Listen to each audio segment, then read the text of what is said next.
I watched his hands tremble as they held the ultrasound image. Those same hands that had broken men without flinching, that had signed death sentences over dinner, that had traced my spine in the darkness of this penthouse. They shook like leaves in a storm. The tattoos covering his bare chest seemed to pulse with his ragged breathing. And for the first time since I'd known Seo Moon-Hyuk, I saw something raw crack through that carefully constructed armor. Panic. Pure, unfiltered panic. My hand instinctively moved to my belly, still flat enough to hide beneath flowing dresses, still small enough to be our secret. Except it wasn't a secret anymore. Not since he'd found the photo I'd foolishly left tucked inside a book on his nightstand. Not since this moment right now, with Seoul's glittering skyline watching through the floor-to-ceiling windows, indifferent to the earthquake happening inside this room. Sade. My name came out strangled like he was drowning. What is this? I wanted to laugh at the absurdity of the question. What did it look like? But laughter felt dangerous here. In this space where we'd always played by unspoken rules. I was the escape, the softness he allowed himself after the blood was washed away. He was the danger I'd convinced myself I could manage. We were never supposed to be anything more than shadows touching in the dark. You know what it is, I said quietly, my South African accent thicker than usual. Fear does that, strips away the polish you've learned to wear in foreign places. 3 months earlier, my life had been simpler. Simpler, but no less desperate. I'd been in Seoul for 18 months, teaching English at a hagwon that paid barely enough to cover my tiny studio in Itaewon, and send a little money home to Johannesburg. My mother's voice on the phone always carried that particular weight of disappointment wrapped in love. When are you coming home, Sade? What are you really doing there? What was I doing? Surviving. Existing in the margins of a city that tolerated me, but would never embrace me. Learning to read the subtle turns of heads when I walked into shops, the careful politeness that was really distance, the way some people looked through me as if I were invisible while others stared too long, too curious. I'd met Moon-Hyuk at a gallery opening I had no business attending. My friend Jin-Ae had dragged me there, insisting I needed to experience culture, instead of spending every evening in my apartment eating ramen and video calling my sister. The art was pretentious, the wine was free, and I was counting the minutes until I could leave when I felt someone watching me. He stood across the room in a suit that probably cost more than my yearly salary, surrounded by men who orbited him like moons around a planet. But his eyes were locked on me with an intensity that made my stomach flip. Not the curious stares I was used to. This was different. Darker. Deliberate. When he approached, Jin-Ae had actually gasped and grabbed my arm. "Do you know who that is?" she'd whispered urgently in Korean. I didn't. I just knew that when he asked if he could buy me dinner, every instinct I'd honed living abroad screamed that this man was dangerous. I said yes anyway. That dinner led to a second meeting. Then a third. He never told me what he really did. Just vague references to business and investments. I wasn't naive enough to believe it, but I was lonely enough not to ask questions. Within 2 months, I'd quietly given up my studio and moved into the penthouse that existed outside his official life. His sanctuary, he called it. His escape from the weight of everything else. "You're different," he'd told me once, tracing the curve of my shoulder in the aftermath. "You don't want anything from me." He was wrong, of course. I wanted safety. I wanted softness in a country that felt hard-edged and foreign. I wanted to matter to someone, even if that someone lived in a world of blood and shadows I pretended not to see. But I'd convinced myself I could live in this halfway existence. Neither his girlfriend nor just a transaction. Neither visible nor completely hidden. I'd convinced myself that feelings could be controlled. That consequences could be avoided with enough careful planning. The pregnancy test had proven me catastrophically wrong. Now watching Moon-Hyuk stare at that ultrasound image like it was a grenade about to explode, I understood the full weight of my miscalculation. In his world, people like me didn't get to be permanent. We were meant to be temporary pleasures, easily replaced and more easily erased when we became inconvenient. And nothing was more inconvenient than a pregnant mistress. How long? His voice had gone cold, controlled. The voice I'd heard him use on the phone during calls I wasn't supposed to overhear. "How long have you known?" 6 weeks. My throat felt tight. I've known for 6 weeks. And you didn't think to tell me? The ultrasound photo crumpled slightly in his grip. You were just going to what? Keep hiding it? Wait until you couldn't anymore. I was scared, I admitted, and it was the truest thing I'd said in months. I'm still scared. Of me. Of everything this means. I stepped closer, even though every survival instinct told me to maintain distance. I know what I am to you, Moon-Hyuk. I know what we are. I never meant for this to happen. He stood abruptly, the ultrasound image falling to the floor between us like an accusation. His chest heaved as he turned away, hands gripping the back of his neck in a gesture I'd learned meant he was barely holding on to control. The tattoos on his shoulders seemed to writhe in the lamplight, dragons and flowers, death and beauty, all the contradictions he carried in his skin. You need to leave. The words hit like a physical blow. What? Pack your things. He still wouldn't look at me. I'll arrange somewhere safe for you to stay. You'll be taken care of. The child will be taken care of. But you can't stay here. You're throwing me out? My voice cracked despite my best efforts. Just like that. I'm protecting you. Finally, he turned, and the look in his eyes made my breath catch. It wasn't anger. It was something worse, fear mixed with resignation. You don't understand what you're asking me to do. What this means in my world. If people find out about you, about the child, then make different choices, I said, surprised by my own audacity. Walk away from that world. He laughed, but it was hollow. You think it's that simple? You think I can just decide to be someone else? I think you're too terrified to try. The silence that followed was deafening. Outside, Seoul pulsed with life.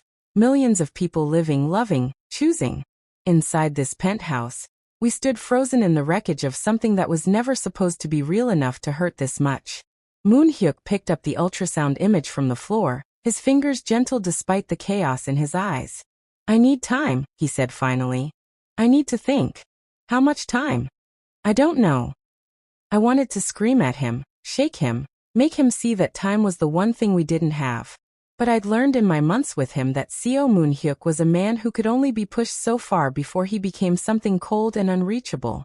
So I nodded, even though my heart was breaking.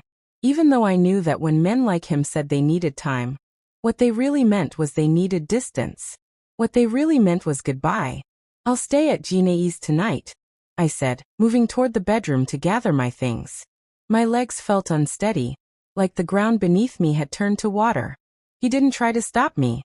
He just stood there, silhouetted against the city lights, holding the proof of our consequence in his hands like it might dissolve if he stared at it long enough. As I stuffed clothes into a bag with trembling hands, I caught my reflection in the bedroom mirror. I looked haunted, eyes too wide, face too drawn. This was the woman I'd become in Seoul. Someone who'd gambled on a dangerous man and lost.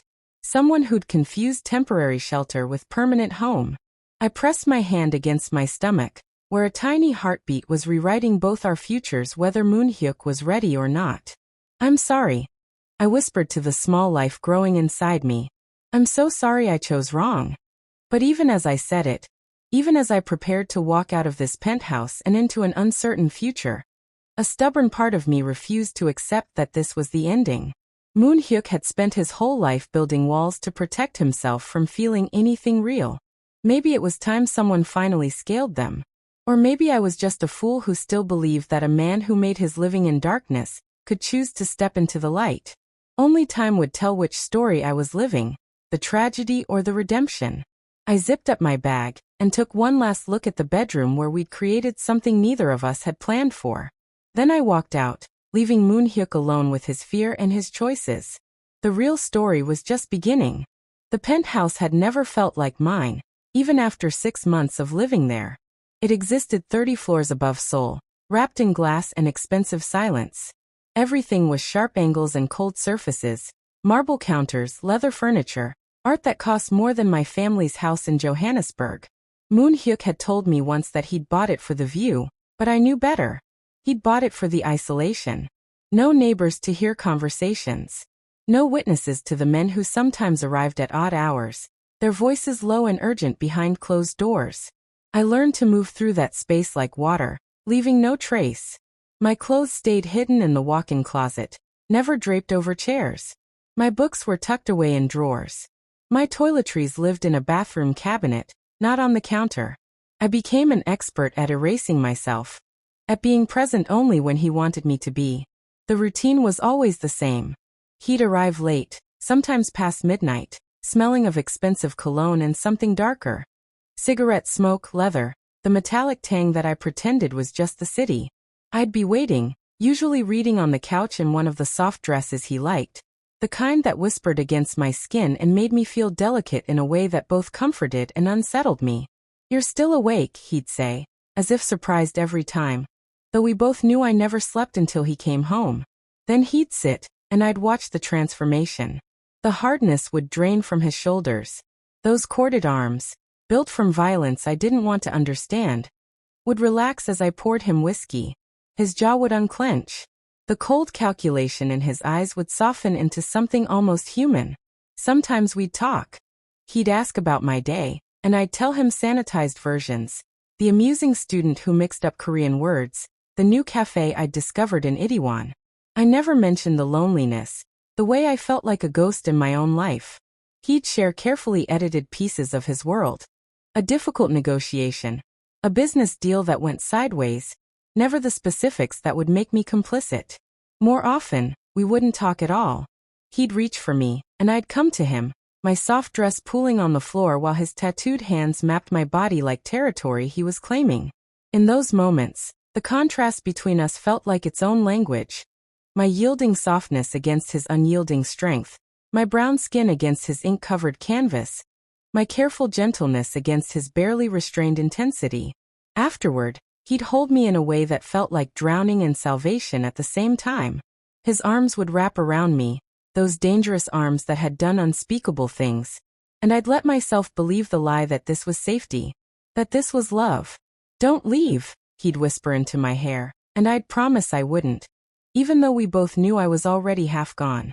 Even though every day I stayed made it harder to remember who I'd been before this penthouse, before him, before I'd learned to make myself small enough to fit in the spaces between his violence.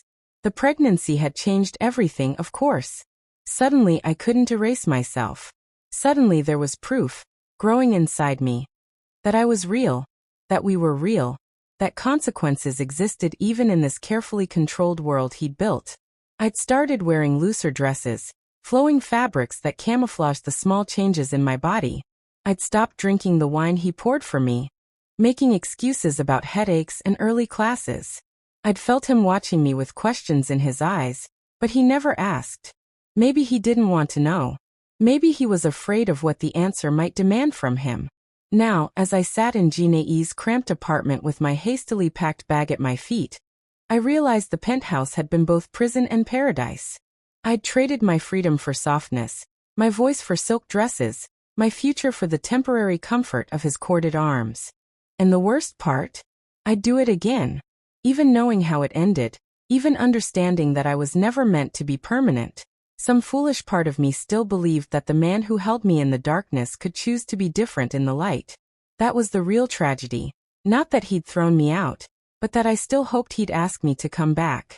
Moon-Hyuk had told me about his father only once, on a night when the whiskey had loosened his tongue and the darkness made confession easier. We'd been lying in bed, the city lights casting shadows across his tattooed chest, when I'd made the mistake of asking why he never talked about family. His body had gone rigid beside me, and I'd thought he wouldn't answer. Then, slowly, the story came out in fragments, like shards of broken glass I had to piece together carefully. My father believed softness was a disease, he'd said, his voice flat and distant. Something that infected weak men and destroyed empires. Seo Taemin had built his criminal network with brutality that became legendary in Seoul's underworld. Moon-Hyuk was 8 when he first watched his father beat a man unconscious for showing mercy to a debtor. 12 when he learned that loyalty was bought with fear, not love. 15 when his father brought him to his first execution, forcing him to watch so he'd understand that hesitation meant death. He had a mistress, Moon-Hyuk had continued, staring at the ceiling as if seeing ghosts there. I was 16 when I found out. She was Japanese, beautiful, and he kept her in an apartment across the city. I thought maybe there was something human in him after all, something capable of feeling. But Moon-Hyuk's hope had been naive. When the mistress became pregnant, Seo Taemin had seen it as a complication, not a blessing. A liability, not a legacy. Within a week, both the woman and the unborn child had disappeared. No one spoke about what happened, but everyone understood. In his father's world, love was weakness, and weakness had to be eliminated. He told me the day after it was done. Moon-Hyuk had said, his jaw clenched so tight I could see the muscle jumping. He said, "This is why you never let them matter. The moment something matters, you've already lost." Moon-Hyuk was 17 when his father died, shot in a power struggle that left him suddenly, violently in charge of an empire he hadn't been ready to inherit. But he'd learned the lessons well. He'd fortified what his father built, expanded it, made it more ruthless and more efficient. And he'd sworn never to make his father's mistake. Never to let anything or anyone become a weakness someone could exploit. I watched what loving someone did to him. Moon-Hyuk had whispered that night, finally turning to look at me. It didn't make him softer. It made him monstrous. When he killed them, I think part of him died too. He was never the same after. I'd held him then, understanding for the first time why he kept me separate from his world. Why he never made promises about the future. Why every moment of tenderness felt like something stolen from the universe. He wasn't protecting just himself. He was protecting me from becoming another ghost in his father's legacy. Now, sitting in Jin-Ae's apartment with my hand pressed against my growing belly, I finally understood the full weight of what the pregnancy meant to him. I wasn't just carrying his child. I was carrying his greatest fear, that he'd become exactly like his father. That when faced with the same impossible choice between love and power, between family and survival, he'd make the same monstrous decision. He'd thrown me out not because he didn't care, but because he cared too much. Because some part of him believed that distance could protect us from his father's fate. That if he pushed me away before the empire demanded it, he could convince himself he was different. But he was wrong. The cruelty wasn't in choosing. It was in believing he had to choose at all. Jin-Ae found me crying on her couch, my phone clutched in my hand with Moon-Hyuk's number on the screen, my finger hovering over the call button. "Don't," she said softly, sitting beside me. "Whatever you're thinking, don't." But I wasn't thinking about calling him. I was thinking about the little boy who'd watched his father execute love, who'd spent his whole life building walls so high he couldn't see the sky anymore. I was thinking about the man who'd held me in the darkness and whispered, "Don't leave," like it was a prayer he knew wouldn't be answered. I was thinking that maybe some curses could be broken. Maybe some sons didn't have to become their fathers. Or maybe I was just a fool with a soft dress and a softer heart, believing in redemption that didn't exist outside fairy tales. 3 days of silence. Then his text came at 2 a.m. "Tomorrow, 3 p.m. I'm sending a car. No apology. No explanation." Just a command dressed up as information, because that was the only language Moon-Hyuk spoke fluently when his world was spinning out of control. Jin-Ae had tried to talk me out of going. He throws you out, ignores you for 3 days, then snaps his fingers and expects you to come running? Sade, you're worth more than this. But I went anyway, because beneath the anger and hurt, I needed to know. Needed to see his face. Needed to understand if there was anything left worth fighting for. The car took me to a building in Gangnam I'd never seen before, sleek, private, the kind of medical facility where wealthy people bought discretion along with healthcare. Moon-Hyuk was already there, standing by a window in the waiting room, his back to me. Even from behind, I could see the tension in his shoulders, the rigid set of his spine. "You came," he said without turning around. "You didn't give me much choice." There's always a choice. Finally, he looked at me, and the exhaustion in his eyes startled me. He looked like he hadn't slept since I left, like he'd spent 3 days fighting a war inside his own head. "I've arranged for a doctor. The best. She's discreet." "Of course she is," I said, unable to keep the bitterness from my voice. "Everything in your world is discreet." Before he could respond, a woman in a white coat appeared, her smile professional and warm. "Dr. Kim," she introduced herself, leading us into an exam room that smelled of antiseptic and expensive air fresheners. She asked gentle questions. When was my last period? Had I been taking prenatal vitamins? Any morning sickness? While Moon-Hyuk stood against the wall like a bodyguard, silent and watchful. Let's see your baby, Dr. Kim said, gesturing to the exam table. The gel was cold on my stomach. The ultrasound wand pressed down, and Dr. Kim adjusted the screen. Moon-Hyuk stayed by the wall, his arms crossed, his face carefully blank. This was the man who'd stared down rival gangs and negotiated million-dollar deals without flinching. And he couldn't even look at a medical monitor. Then the sound filled the room. Whoosh whoosh whoosh. Fast and strong and impossibly real. There's the heartbeat, Dr. Kim said, smiling. Nice and healthy. About 150 beats per minute. I watched Moon-Hyuk's face transform. His arms dropped to his sides. His mouth parted slightly. All that careful control he'd wrapped around himself like armor just cracked. He took a step toward the screen, then another, drawn by something he couldn't name or resist. That's... His voice broke. That's the baby. That's your baby, Dr. Kim confirmed, pointing to a small, flickering shape on the screen.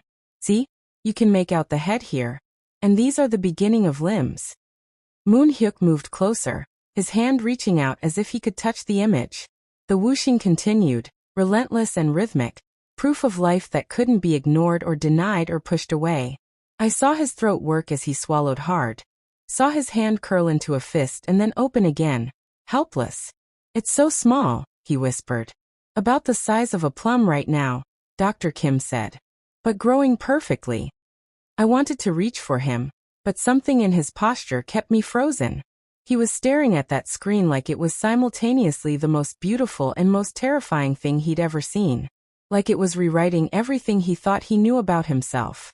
The appointment ended too quickly. Dr. Kim printed photos, gave me vitamins, scheduled a follow-up. Moon-Hyuk stayed quiet through all of it, that same stunned look on his face. When we left the building, his driver was waiting, but Moon-Hyuk dismissed him with a wave. Walk with me, he said. We walked in silence through Gangnam's pristine streets, past designer boutiques and luxury cars, two people carrying the weight of an impossible decision. Finally, he stopped in a small park, sat on a bench, and put his head in his hands. I heard it, he said quietly. The heartbeat. And all I could think was that something that small, that fragile. How do I keep it safe? How do I keep you safe? Everything I touch turns to blood and ashes, Sade. Everything. I sat beside him, close enough to feel his warmth but not quite touching. Then stop touching things that bleed, I said. Choose something different. You make it sound simple. It is simple. It's just not easy. He looked at me then, really looked at me, and I saw something shift in his eyes. Fear was still there, but so was something else. Something that looked almost like hope, fragile and new and terrifying in its own right. I don't know how to be a father, he admitted. I don't know how to be anything except what I am. Then learn, I said, taking his hand. We'll learn together. The heartbeat echoed in my memory. Whoosh whoosh whoosh. A rhythm that couldn't be unheard, a truth that couldn't be ignored. Moon-Hyuk squeezed my hand. And for the first time in 3 days, I let myself breathe. I should have known the peace wouldn't last. 2 weeks after the doctor's appointment, Moon-Hyuk had slowly started letting me back into his life. Not fully, never fully, but enough that I'd moved some clothes back to the penthouse. Enough that he'd hold my hand in the car when his driver wasn't looking. Enough that I'd started to believe maybe we could navigate this impossible situation together. Then came the night everything changed. I was cooking dinner, or trying to since Korean recipes still sometimes defeated me, when I heard voices from Moon-Hyuk's office. Raised voices. Angry voices. I turned off the stove and moved closer to the door. My heart already racing because I'd learned to recognize danger in the rhythms of his world. You're being reckless. The voice was older, authoritative. Kim Jae-sung, Moon-Hyuk's second-in-command. The man who'd served his father before him.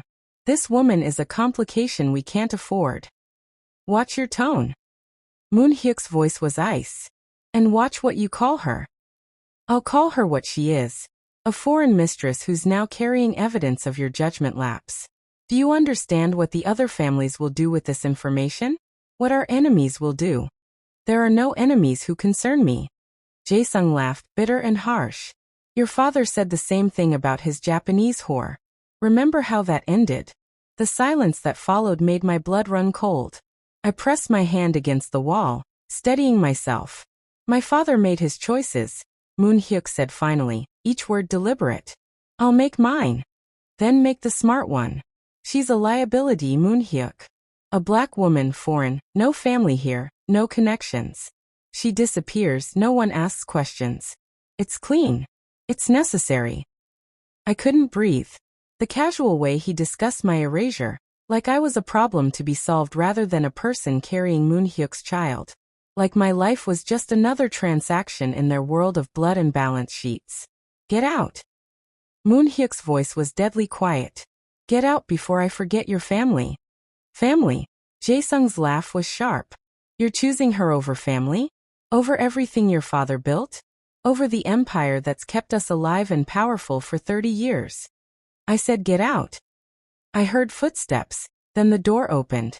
Jae-sung stopped when he saw me standing there, and something like satisfaction crossed his face. He wanted me to hear. Wanted me to understand exactly how precarious my existence was. Think carefully, he said to Moon-Hyuk, but his eyes stayed on me. Some mistakes can't be unmade. But some can still be corrected. After he left, Moon-Hyuk found me in the kitchen, my hands shaking as I gripped the counter. He tried to touch my shoulder, but I pulled away. How many of them think like him? I asked. How many want me dead? Sade. Answer me. I turned to face him. And I know he saw the fear I could no longer hide. How many people in your organization see me and this baby as problems that need solving? His jaw clenched. Enough. Enough, I repeated, the word tasting like ash. And what happens when enough becomes all? When the pressure gets too much? Will you make the same choice your father made? That's not fair. Fair. My voice broke. Nothing about this is fair. I'm carrying your child in a world where people casually discuss making me disappear. I'm a liability, Moon-Hyuk. Your lieutenant said it. Your empire believes it. And deep down you probably believe it too. I don't. Yes you do. I was crying now, angry tears that I couldn't stop. You believed it enough to throw me out the first time. You believed it enough to stay away for 3 days. And you'll believe it again when the pressure gets worse, because it will get worse. Men like Jae-sung don't give up. They push until something breaks. Moon-Hyuk grabbed my arms, forcing me to look at him. I won't let anything happen to you. I swear it. You can't control everything, I said. That's what you're learning, isn't it? You can control your empire, your men, your money, but you can't control this. You can't control the fact that loving someone makes you vulnerable, that having a child makes you mortal. He pulled me against his chest, and I felt him trembling. I don't know how to protect you, he whispered into my hair. Not from this. Not from them. Then maybe, I said quietly, my words muffled against his shirt. You need to decide what you're more afraid of, losing your empire or losing us. Outside, Seoul glittered with indifferent beauty. Inside, we held each other like people bracing for a storm we both knew was coming. Jae-sung's words echoed in my mind. Some mistakes can still be corrected. I pressed my hand against my belly, feeling the small life growing there, and wondered how long we had before Moon-Hyuk's world decided to correct us both. The envelope appeared on the kitchen counter 3 days after Jae-sung's visit, thick and cream-colored, expensive even in its simplicity. I knew what it was before I opened it. Money. Always money. Because that was Moon-Hyuk's first language when emotions became too complicated to navigate. Inside were documents, airline tickets to Johannesburg first class, a lease agreement for an apartment in Santon, one of the nicest neighborhoods in my hometown, bank statements showing an account in my name with enough money to live comfortably for years, and a letter, handwritten, his sharp strokes betraying the control he was trying so hard to maintain. Sade. It began and I already felt my heart breaking. By the time you read this, I'll be gone for a few days. There are things I need to handle, arrangements I need to make. The documents in this envelope represent a choice I hope you'll consider carefully. I sat down, my legs suddenly unsteady, and continued reading. You were right when you said I can't protect you. Not here. Not in this world. Every day you stay in Seoul, you're in danger. Every day this pregnancy becomes more visible, you become a bigger target. Jae-sung isn't the only one who sees you as a liability. He's just the only one honest enough to say it to my face. I've arranged for you to go home. The apartment is in a secure building, and you'll have everything you need for the baby, medical care, security, a life without looking over your shoulder. The account has enough for you to never work again if you choose. The child will want for nothing. I know what you're thinking. That I'm doing exactly what my father did. That I'm choosing the empire over you. But that's not what this is. This is me choosing you over my selfishness. Choosing your safety over my want to keep you close. If you stay, one of two things will happen. Either my enemies will use you against me, or my own people will eliminate the threat you represent. I can delay it, intimidate them, make examples, but eventually the pressure will become too much. Eventually, someone will act, and I'll be too late to stop it. I can't become my father, Sade. I can't let history repeat itself. The only way to break that cycle is to let you go. This isn't abandonment. It's protection. I'll send money every month. I'll make sure you're safe. When the child is born, if you want me there, I'll come. But I can't ask you to stay in a place where your existence is a death sentence. The letter ended with just his name, no terms of endearment, no false promises. Classic Moon-Hyuk. Trying to control the uncontrollable by making it transactional. I was still sitting there, the papers spread across the counter like evidence of a crime, when he came home. He stopped when he saw me, his face unreadable. You read it, he said. You're sending me away. My voice was surprisingly steady. With money and a plane ticket, like I'm a problem you can solve with your checkbook. I'm giving you a life. You're giving me exile. I stood, pushing the envelope toward him. You're buying your conscience and calling it protection. His jaw tightened. What would you have me do? Wait until someone puts a bullet in you? Wait until you disappear in the night, and I find out too late. I'd have you fight. The words exploded out of me. I'd have you dismantle whatever part of your empire makes me a target. I'd have you choose differently, be different, instead of taking the coward's way out. The coward's way? His voice went dangerous. I'm trying to keep you alive. No, I said, moving closer until we were inches apart. You're trying to avoid making a real choice. You want to keep your empire and keep me safe, but you can't have both. So you're sending me away so you don't have to watch what happens when you choose power over love. That's not fair. None of this is fair. I grabbed the envelope and shoved it against his chest. You promised me after the heartbeat. You held my hand and said we'd figure it out together. But the first real pressure you face, and you're back to what you know. Pushing me away, buying solutions, keeping everyone at arm's length. Sade. I'm not your father's mistress, I said, my voice breaking. I'm not some woman you can just erase from your life and pretend never existed. I'm carrying your child. Our child. And you're treating me like a business deal that went wrong. He stood there, the envelope crushed between my hands and his chest. And I saw the war playing out behind his eyes. Love versus survival. Hope versus fear. The man he wanted to be versus the man his world demanded. I don't know how to do this, he finally whispered. I don't know how to be what you need. Then learn, I said, echoing my words from the park. Or let me go for real. Not with money and false promises, but actually let me go. Stop calling, stop caring, stop pretending you can have it both ways. The envelope fell to the floor between us, documents scattering like the remnants of his plan. I can't let you go, he admitted, his voice raw. I've tried. God knows I've tried. Then stop trying, I said. And start fighting. For us. For this. I placed his hand on my belly, where our child was growing. Fight for something that matters more than your empire. He closed his eyes, his hand warm against my stomach, and I held my breath, waiting to see which version of himself he'd choose to be. I left that night. Not because he asked me to, but because I finally understood that staying was killing both of us slowly. He wanted to fight for us but didn't know how. I wanted him to change but couldn't force it. We were two people drowning, pulling each other under while pretending we were swimming. I packed while he watched from the doorway, his face carved from stone. Neither of us spoke. What was left to say? I'd given him the choice, and his silence was answer enough. Jinhee picked me up, took one look at my face, and didn't ask questions. Just helped me load my bags into her car while Moon-Hyuk stood at the penthouse window, 30 floors above us, watching. I felt his eyes on me like a physical weight, but I didn't look up. Couldn't. If I saw his face one more time, I'd break. You did the right thing, Jinhee said as we drove away. But it didn't feel right. It felt like tearing myself in half. The first week was survival. I cried until I had no tears left, slept on Jinhee's couch, avoided my phone because every time it buzzed, I hoped it was him and feared it was him in equal measure. My body kept betraying me. Morning sickness that had nothing to do with the pregnancy. My hand reaching for someone who wasn't there in the darkness, waking up expecting to smell his cologne.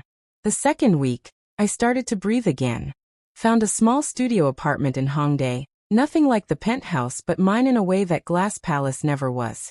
Started teaching again. Let my students' mispronunciations and earnest questions fill the hollow spaces in my chest. By the third week, I'd almost convinced myself I could live without him. Then Jinhee told me what she'd heard through the whispered networks of Seoul's underground. That Seo Moon-Hyuk had become a ghost. Not dead, but haunting his own life. He'd stopped attending meetings. His penthouse stayed dark. People who worked for him said he sat in that apartment for hours, staring at nothing, drinking expensive whiskey like it was water. They're saying he's lost his edge, Jinhee said carefully. That he's become soft. Soft. The word his father had feared most. The disease Moon-Hyuk had spent his whole life trying to avoid. I told myself I didn't care. Told myself he'd made his choice and I'd made mine. Told myself that his pain wasn't my responsibility, that I couldn't save someone who wouldn't save himself. But late at night, with my hand on my growing belly, I thought about the man who'd trembled hearing his child's heartbeat. The man who'd held me like I was something precious instead of disposable. The man who'd looked at me and seen not just desire but safety, not just beauty but home. I thought about the real smile he'd given me once months ago, when I'd burned Korean food so badly we'd ordered pizza and eaten it on the floor like college students. How young he'd looked in that moment, how almost happy. How different from the cold, controlled man the world saw. Your father is a fool, I whispered to my belly. But he's my fool, and I don't know how to stop loving him. 3 weeks and 4 days after I left, my phone rang at 2 a.m. Not a text. A call. I stared at his name on the screen, my heart hammering. Every instinct said don't answer, protect yourself, he's only going to hurt you again. But my hand was already moving, already pressing accept, already betraying my better judgment. Sade. His voice was wrecked, raw. I can't do this. Do what? I sat up, suddenly wide awake. Live without you. A pause heavy with things unsaid. The penthouse is a tomb. My empire is a tomb. Everything I built, everything I fought for, it means nothing if you're not here. I sit in rooms full of people, and I'm completely alone. I close my eyes and all I see is your face. All I hear is that heartbeat. I press my hand over my mouth, tears already falling. I've been so afraid of becoming my father that I became him anyway, he continued. Words tumbling out like he'd been holding them too long. I sent you away. I chose power over you. And now I'm sitting in this empty apartment realizing that power is worthless when there's no one to come home to. Moon-Hyuk. I know I don't deserve another chance. I know I've hurt you. But I'm asking anyway. His voice broke. Come back. Not to the penthouse. I'll leave it, sell it, burn it down if you want. Come back to me, and I swear I'll be different. I'll dismantle everything if that's what it takes. I'll walk away from the empire. From Jae-sung, from all of it. You can't just walk away from. Watch me. There was steel beneath the desperation now. I've spent 3 weeks trying to convince myself I made the right choice. That protecting you meant letting you go. But all I've protected is my cowardice. You were right. I've been taking the easy way out, and I'm done. I choose you. I choose us. I choose learning to be the father I never had instead of repeating his mistakes. I was full on sobbing now, clutching the phone like a lifeline. Where are you? I asked. Outside your building. My breath caught. What? I'm outside your building. I've been here for an hour, trying to find the courage to call. I have something to show you, but I needed to hear your voice first. Needed to know if there was any chance. 4th floor, I said. Apartment 402. I'm coming up. The line went dead. I stood there in my tiny studio, wearing old pajamas, eyes swollen from crying, pregnant with his child, and I realized something fundamental had shifted. This wasn't Moon-Hyuk, the Mafia boss, coming to reclaim his possession. This was a man who'd sat outside my building for an hour, afraid I'd turn him away, ready to lose everything for a chance at something real. The knock came soft, tentative. I opened the door. He stood there looking like he'd aged years in 3 weeks, holding a folder in his hands. What's that? I asked. Proof, he said simply. Proof that I mean it this time. And when he opened that folder, I saw documents that would change everything. The documents in the folder were transfer papers. Legal, official, stamped with dates from the past 2 weeks. Moon-Hyuk had been systematically dismantling his empire, piece by piece, handing control to lieutenants, selling operations, severing ties. His signature appeared again and again, each one a small act of surrender. I don't understand, I said, my hands shaking as I flipped through pages. This is everything. Your father's legacy. Your life's work. My father's curse, he corrected quietly. And it was never my life's work. It was his. I just inherited it and convinced myself I had no choice but to continue. He stepped into my tiny apartment, and the contrast was almost absurd. This man who belonged in penthouses and boardrooms, standing in my cramped studio with its second-hand furniture and peeling paint. But he looked more real here than he ever had, surrounded by marble and glass. The last 3 weeks, I kept thinking about what you said. That I needed to fight for something that mattered more than my empire. He set the folder down on my small table. So I started asking myself what actually matters. And every answer came back to you. Moon-Hyuk. Let me finish. Please. He took a breath, steadying himself. I met with Jae-sung 2 days after you left. Told him I was stepping back from operations. He thought I was joking at first. Then when he realized I was serious, he called me weak. Said I was destroying everything my father built over a woman who meant nothing. His jaw clenched at the memory. I broke his nose. Despite everything, I almost laughed. You broke your second-in-command's nose? He called you nothing. He's lucky that's all I broke. Moon-Hyuk's eyes met mine, fierce and certain. Then I fired him. Told him he had 48 hours to transfer his interests or I'd expose every illegal deal he'd made behind my father's back. He took the deal. I sat down heavily, trying to process what he was telling me. You're really doing this. You're actually walking away. Not completely. I'm keeping some legitimate businesses, real estate, investments, things that won't put you in danger. But the rest? The violence, the extortion, the parts that made me untouchable but also made me my father's son? I'm done. I'm passing it to people who want that life more than I do. They'll think you're weak, I said softly. Let them. He knelt in front of me, taking my hands in his. I've spent 34 years being afraid of appearing soft, afraid of being vulnerable, afraid of becoming my father by caring too much. And you know what happened? I became him anyway by caring too little. By treating people like transactions. By convincing myself that love was a liability instead of the only thing that makes any of this worth living. Tears were streaming down my face, and I couldn't stop them. What if you regret it? What if you wake up one day and resent me for making you give up your power? You didn't make me do anything.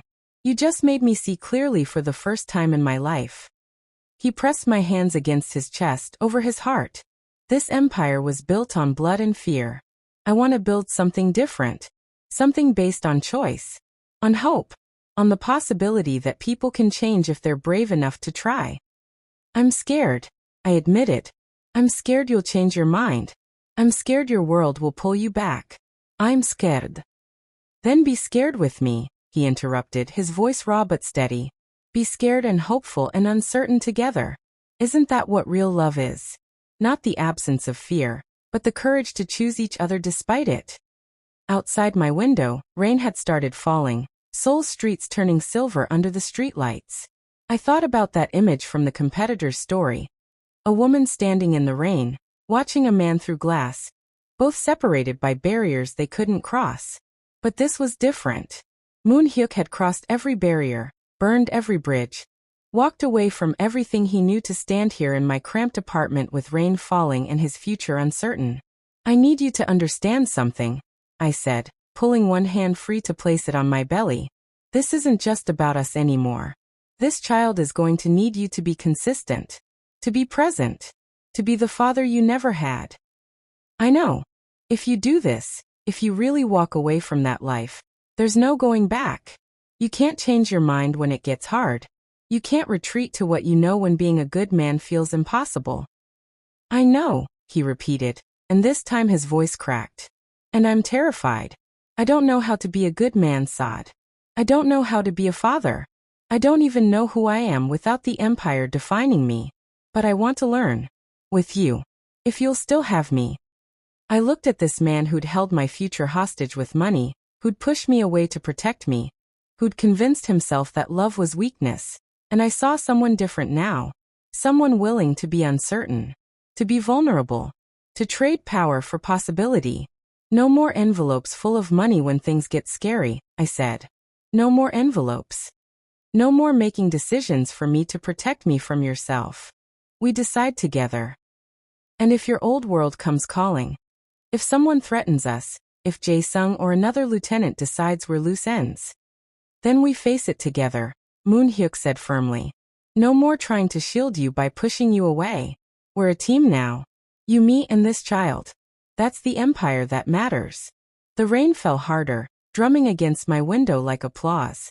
I stood, pulling him up with me, and wrapped my arms around him.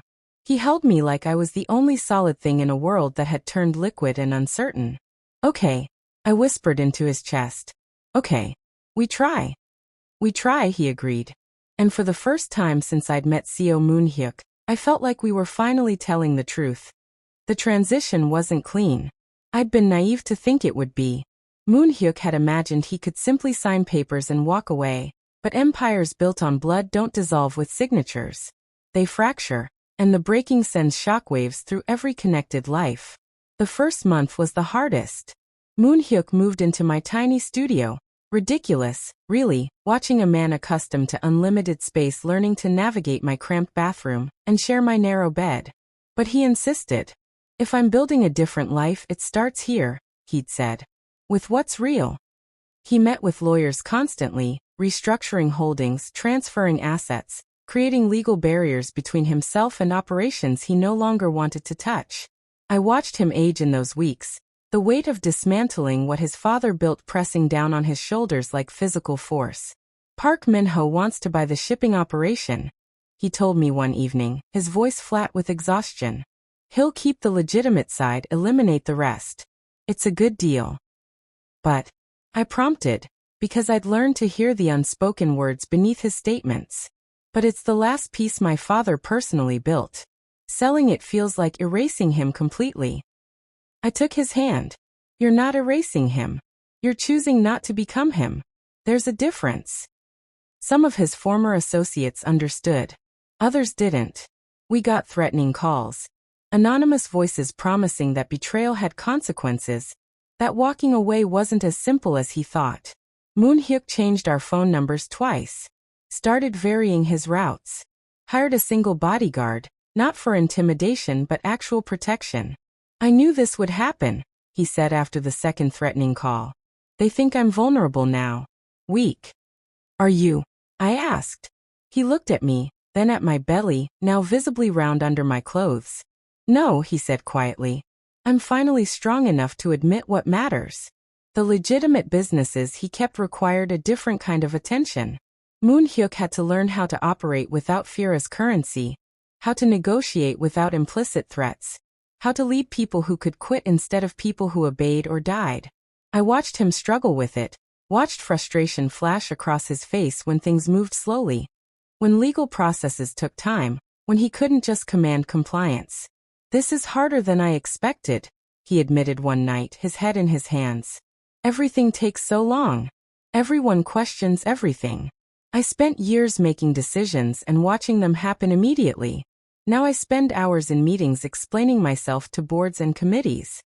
Welcome to the real world, I said, rubbing his shoulders.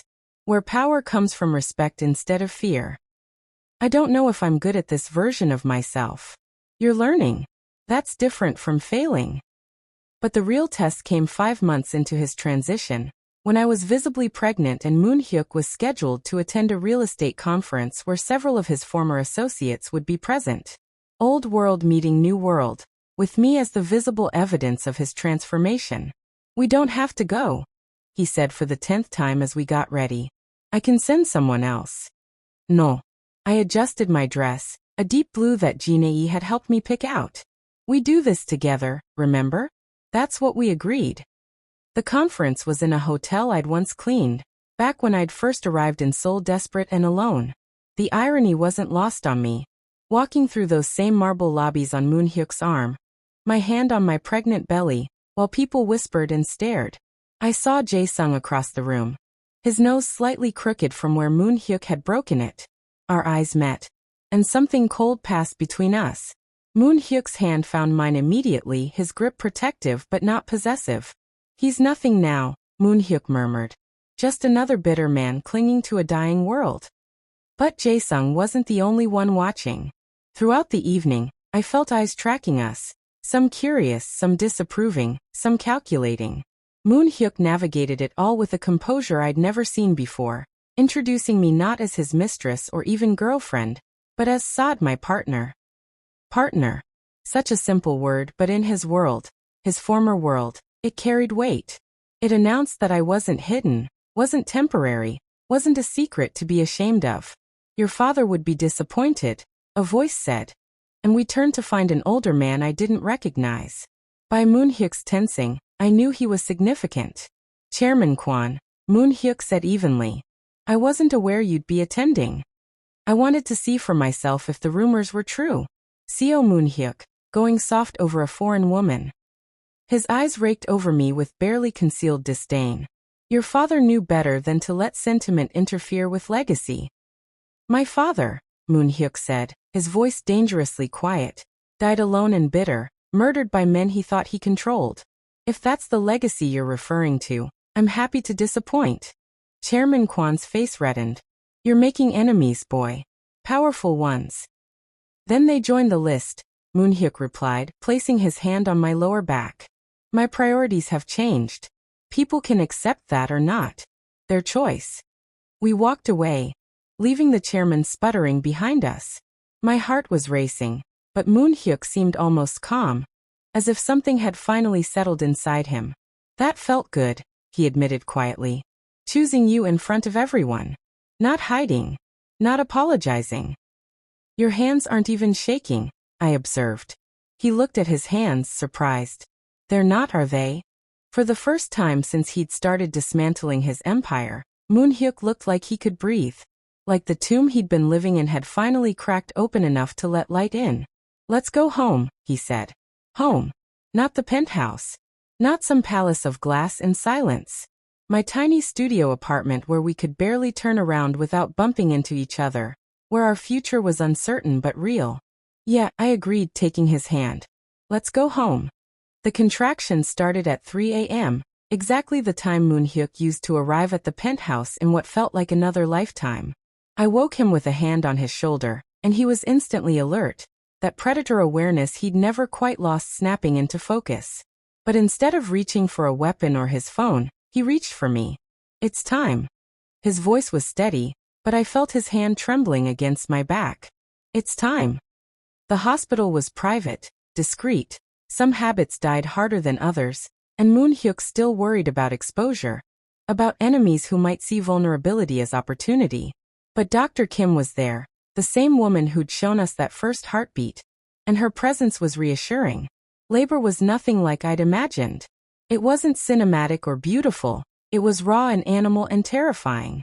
Hours blurred together, pain and pressure and Moon-Hyuk's voice anchoring me through waves that threatened to pull me under. You're doing so well, he kept saying, his hand gripping mine so tightly I thought bones might break. You're so strong. I'm here. I'm not going anywhere. At some point, exhausted and desperate, I snapped at him. You did this to me. I know. He pressed his forehead to mine. I'm sorry. I'm so sorry. But I was already laughing through tears, delirious and in pain and more alive than I'd ever felt. I'm not sorry at all. When our daughter finally came, screaming her arrival into the world at 4:47 p.m., time stopped. Moon-Hyuk stood frozen as Dr. Kim placed the tiny, furious creature against my chest. She was perfect.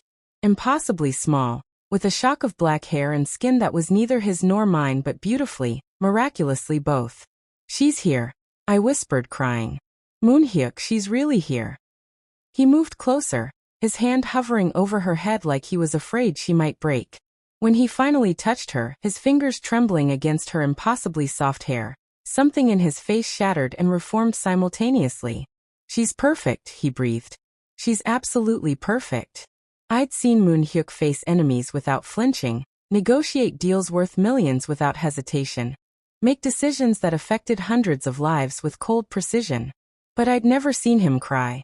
Not when his father died. Not when he dismantled his empire. Not even when I'd left him. But now, as our daughter wrapped her tiny hand around his finger, tears streamed down his face unchecked. Hi, he whispered to her. I'm your father. I don't know what I'm doing, but I promise I'll figure it out. I promise I'll be better than I was. Better than he was. Dr. Kim gave us privacy, and for a long moment, we just existed in that space. 3 people instead of 2, a family instead of fragments trying to fit together. What do we name her? Moon-Hyuk asked, still staring at our daughter with wonder. I'd been thinking about this for months, turning names over in my mind like prayer beads. Korean names, South African names, names that could bridge the impossible distance between his world and mine. But only one had felt right. Grace, I said. Her name is Grace. Moon-Hyuk looked at me, understanding dawning. Grace. Un deserved favor. Unearned mercy. A second chance we had no right to but were being given anyway. Grace, he repeated, testing it. Grace Mbathisio. You don't have to use my name. I started, but he shook his head. Yes, I do. She's both of us. She deserves both of us. He kissed our daughter's forehead, then mine. Grace Mbathisio. Our undeserved Grace. I thought about the journey that had led us here. The penthouse where I'd been a secret, the ultrasound that had shattered everything, the envelope full of money meant to erase me, the rain-soaked night when he'd chosen differently. I thought about his father's ghost and the curse we'd decided to break. I thought about the empire he'd dismantled brick by bloody brick to build something softer, something real. Do you regret it? I asked quietly. Giving up everything you were? Moon-Hyuk looked at me, then at Grace, then back at me. I gave up everything I was to become who I needed to be, he said. How could I regret that? Grace made a small sound, her perfect lips moving in sleep. In the dying light of Seoul's evening filtering through hospital windows, we looked like any other family, tired, overwhelmed, completely in love. But we weren't any other family. We were proof that people could change if they wanted it badly enough. That sons didn't have to become their fathers. That love wasn't weakness but the bravest kind of strength. Thank you, Moon-Hyuk whispered, and I didn't know if he was talking to me or to Grace or to whatever force in the universe had given us this impossible second chance. We did this together, I reminded him. All of it. Together, he agreed, his arm around us both, his fortress finally transformed into a home. Outside, Seoul sparkled with a million lives being lived, choices being made, futures being written. Inside this room, we held our future in our arms, small and fragile and absolutely worth every sacrifice, every fear, every leap of faith that had brought us here. Grace yawned, her tiny face scrunching up, and Moon-Hyuk laughed, a real laugh, unguarded and full of joy I'd never heard from him before. We're parents, he said, like he still couldn't quite believe it. We're parents, I confirmed, equally amazed. And in that moment, with our daughter breathing peacefully between us, the tomb Moon-Hyuk had built around his life finally, completely, beautifully collapsed. In its place was something better, messier, uncertain, but alive in ways his carefully controlled empire never was. We were a family. Imperfect, unconventional, built from the ruins of everything Moon-Hyuk thought he had to be. But we were real. And we were whole. And sometimes that's exactly what grace looks like. Not perfection, but the courage to try anyway, the wisdom to choose differently, and the hope that maybe, just maybe, love is strong enough to break even the most vicious cycles. Looking at Grace's perfect face, I knew we'd made the right choice. All of them. Every single impossible, terrifying, beautiful choice that had led us here. To this moment. To this Grace. To this home.